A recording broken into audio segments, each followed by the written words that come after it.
Hey guys! In this video on child's health we are going to talk about burns, degrees, treatment and prevention. But before that, make sure you've subscribed to our channel, so that you are always updated about the health of your children and babies. Alright, let's jump right in. Burns, degrees, treatment and prevention. If your baby or young child is burned, take her to the doctor if it's anything other than a small, minor burn.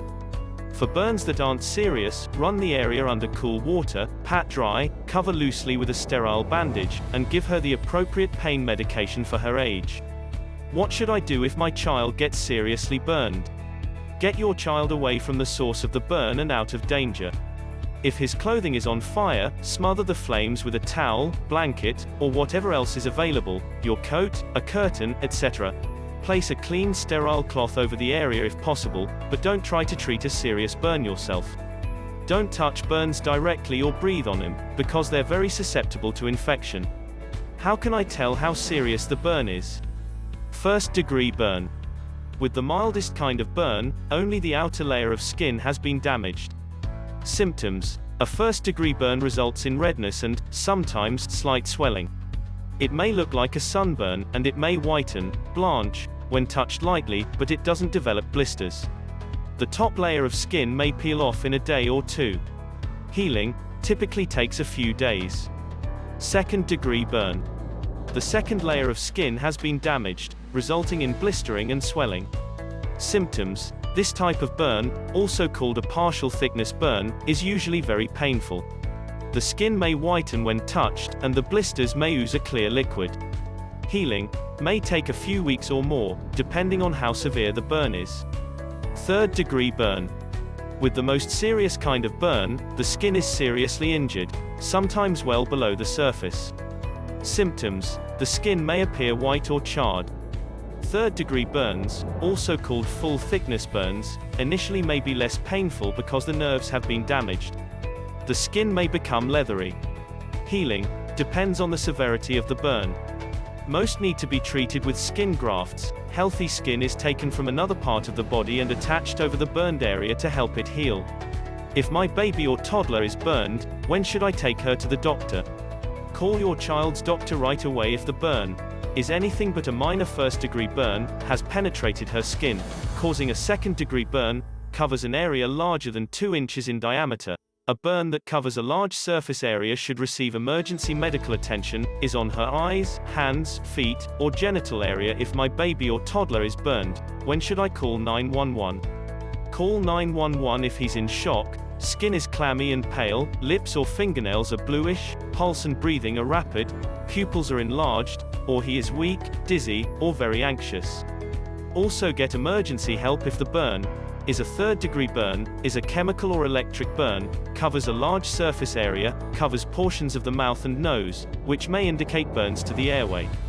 Warning: if your child has stopped breathing, tell someone to call 911 and start CPR. If you're alone with your child, give him CPR for 2 minutes, then call 911. Will my child need to be hospitalized for a serious burn? Yes, if your child has suffered third-degree burns, or less severe burns that are extensive. Second-degree burns can sometimes be managed without a hospital stay. After being released from the hospital, she will need frequent visits to the doctor for dressing changes and follow-up. What should I do if my child has a less serious burn? Quickly cool the area by running it under cool, not cold, water, or by submerging it in cool water for about 3 to 5 minutes. You can also apply cool compresses for 10 to 15 minutes.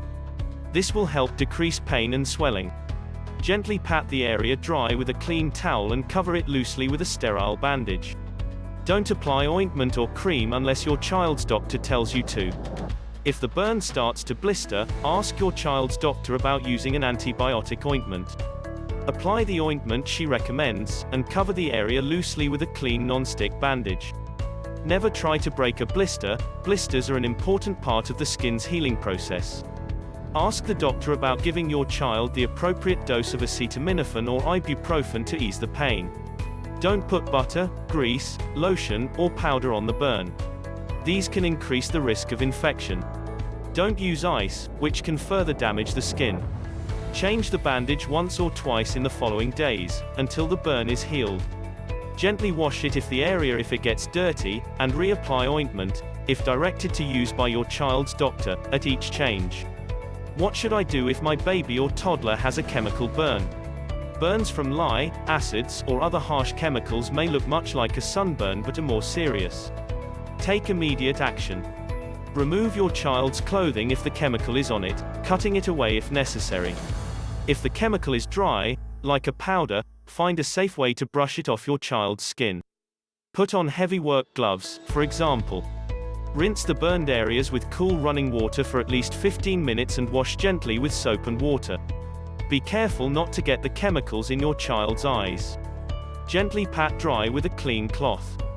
Wrap the area loosely with a dry, sterile dressing. Do not use cotton balls, which can stick to the wound.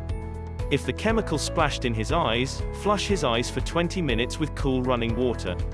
Don't apply any lotions or ointments. Call Poison Control, 800-222-1222. If your baby or toddler has swallowed or inhaled any of the chemical, take your child to the doctor or urgent care if the chemical burn has penetrated his skin, causing a second-degree burn. Is larger than 2 inches in diameter. Is on his hands, eyes, feet, or genital area. Take your child to the emergency room if the chemical splashed into his eyes, after flushing his eyes for 20 minutes. How can I tell if my child's burn is infected? If your baby or toddler shows the following signs of infection while a burn is healing, take her to the doctor. Increased pain, excessive swelling, increased redness, a blister filled with brownish or greenish fluid, drainage or pus, odor from the burn site, swollen lymph nodes, fever, red streaks spreading from the burn. How can I prevent scarring from the burn? To minimize the chances of scarring, keep the burned skin covered until new skin has healed over it and it's not weeping any liquid. Once you uncover it, protect the area from the sun for a year, either with sunscreen or clothing. Serious burns are more likely than minor burns to scar.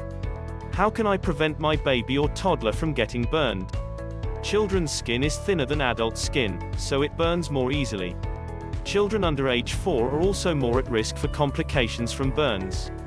To reduce your child's chance of suffering a burn, use the back burners on the stove when possible. If you must use the front ones, turn the pot handles toward the back. Never leave cooking food unattended on the stovetop when your child is around. Don't carry your baby or toddler while cooking. Don't sit with your child on your lap while drinking a hot beverage, and don't try to carry your baby or toddler with one hand while carrying a hot drink with the other. Place hot food and drinks away from the edges of counters and tables. And don't set them on placemats or tablecloths that a mobile baby or toddler could pull down. To reduce the chance of scalding in the sink or bathtub, set your hot water heater no higher than 120 degrees Fahrenheit. Teach your child not to touch the faucet handles while taking a bath. Keep irons, curling irons, lit candles, and other potential burn hazards out of reach. Use a fireplace screen in front of your fireplace, and keep your baby child from the area. Keep in mind that it takes over an hour for a gas fireplace to cool down after it's been shut off. Keep your child away from wood stoves, radiators, barbecue grills, and space heaters. Cover electrical outlets with outlet covers, and keep cords out of your baby's reach. Check your child car seat before placing your baby or toddler in it. The seat and buckles can get hot enough to cause second-degree burns. You might want to throw a towel over the car seat if the car will be sitting in the sun. Check the temperature of metal playground equipment, such as a slide or swing, before putting your child on it. Don't use a microwave to heat your baby's bottles or other beverages for your child. The uneven heating can create areas hot enough to burn the mouth. Use cool mist vaporizers or humidifiers. Keep hot steam vaporizers away from your child. While you're thinking about burn prevention, you might also want to take some other steps to childproof around the house. Okay, that's all what we got for now. Leave a like and share this video with your fellow parents. See you all later. Bye for now.